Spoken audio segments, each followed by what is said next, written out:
pembantu menangis. Pada zaman dahulu kala, hiduplah seorang ibu dengan anak perempuannya yang bernama Darmi. Ayah Darmi sudah meninggal saat Darmi masih kecil. Dahulu mereka hidup bercukupan. Namun setelah ayahnya meninggal, ibunya mengharuskan bekerja keras di ladang demi hidup mereka. Karena setiap hari bekerja di ladang, kulit ibunya jadi semakin gelap dan berat tubuhnya pun menyusut. Semua dilakukan demi anaknya Darmi. Namun apa yang dilakukan Darmi? Ia tidak mau membantu ibunya. Kerjanya setiap hari hanyalah berdandan. Suatu hari, ibu Darmi akan bekerja di ladang. Ia akan bekerja sampai sore sebab musim panen telah tiba. Ibu Darmi berkata pada Darmi, "Darmi, bisakah kamu memasak hari ini, nak? Ibu tidak bisa pulang siang ini karena harus menyelesaikan panen kita. Jika kau sudah selesai memasak, bisakah kau membawa makanan ke ladang untuk ibu?" "Tidak mau, Bu. Kalau nanti aku masak, nanti badanku ini bau tunggu. Aku kan baru saja mandi. Lalu, kalau misalnya aku disuruh mengantar makanan ke ladang, nanti kulitku ini bisa hitam. Kalau ibu, gak mau, Bu." Ibunya hanya bersedih. Di ladang, Ibu Darmi bekerja dengan keras. Ia mengumpulkan hasil panen karena besok dia akan menjual ke pasar. Karena rasa laparnya, ia beristirahat sambil minum air yang dibawanya. Ia berdoa kepada Tuhan. "Ya Tuhan, tolong kami ubahlah anakku, lepaskan dia dari sifat malasnya." Pulang dari ladang, Ibu Darmi sampai di rumah. Betapa terkejutnya dirinya, di meja tidak ada makanan yang bisa ia makan. Darmi sama sekali tidak memasak. Darmi yang melihat ibunya pulang justru marah-marah. "Ibu ini kemana saja sih seharian? Masa di rumah tidak ada makanan? Darmi kan lapar, Bu, belum makan seharian." "Darmi, tadi kan ibu sudah menyuruhmu untuk memasak." Ibu, Darmi kan udah bilang, Darmi itu gak mau, Bu." Darmi meninggalkan ibunya yang kelaparan dan sambil marah-marah. Artinya, Ibu Darmi sudah siap dengan hasil panennya. Ia akan pergi ke pasar. "Darmi, ikutlah dengan ibu ke pasar. Nah, ibu membutuhkan bantuanmu untuk membawa hasil ladang kita." Gak mau, Bu.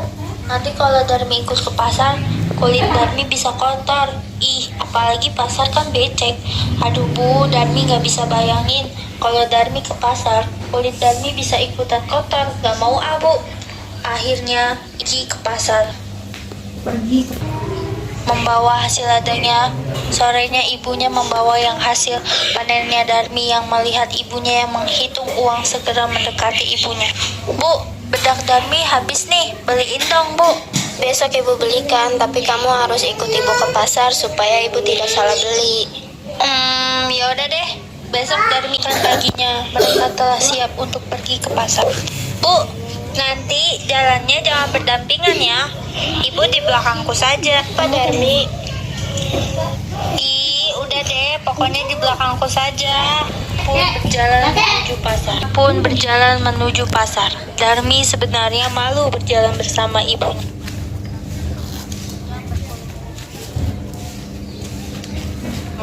yang berkulit gelap dan wajah yang tak terawat. Tiba-tiba di tengah jalan Darmi bertemu dengan teman. "Ramai sekali ya di pasar tadi." "Iya, tadi di pasar banyak ibu-ibu yang belanja. Habis ini kita kemana lagi?" "Ke rumahku saja." Ayo. Ketiga pemuda itu melihat temannya Darmi dan lalu menyapanya. "Darmi, kamu mau kemana?" "Mau ke pasar." Tumben sekali Darmi, kamu mau ke pasar. Ngomong-ngomong, siapa tuh yang di belakangmu? Apa dia ibumu, Darmi?"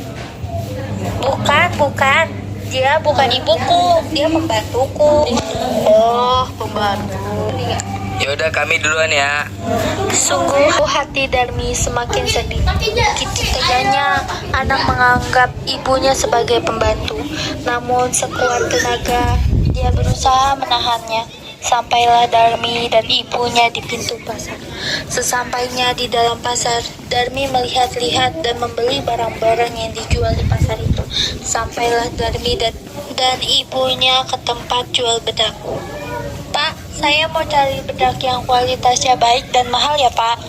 Oh, yang ini Neng, bagus, mahal, baik lagi kualitasnya. Darmi jangan beli yang terlalu mahal, nak. Uang ibu tidak cukup. Udah deh, ibu diem aja. Udah sana-sana, jangan deket-deket Darmi. Neng, jangan begitu sama ibu, Neng.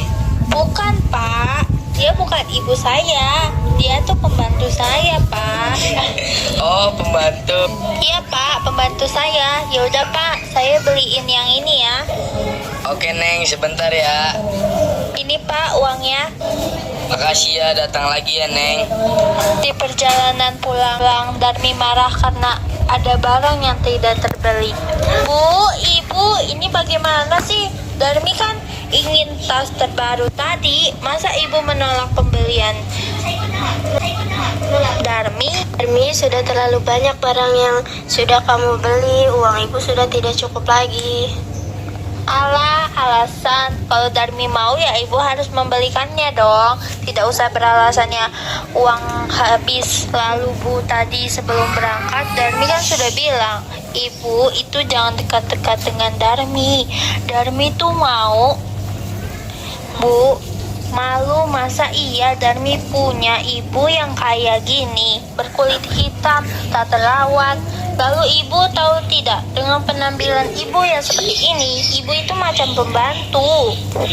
Ibu Darmi tak kuasa menahan air matanya, maka ia Hamba sudah tidak kuasa lagi dengan sikap anak hamba yang pemalas. Tolong hukum ia agar menjadi jerak. Setelah itu, ibu Darmi selesai.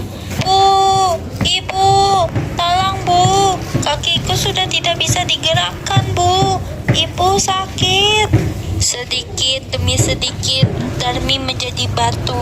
Ibu Darmi demi sedikit, Darmi menjadi batu. Ibu Darmi menangis pilu. Ampun Bu, ampun. Darmi tidak akan mengulanginya lagi. Darmi akan selalu menuruti apa kata ibu. Ampun Bu. Darmi merintih, tapi sayang semua itu tak kembali. Darmi menanggung semua akibatnya sendiri.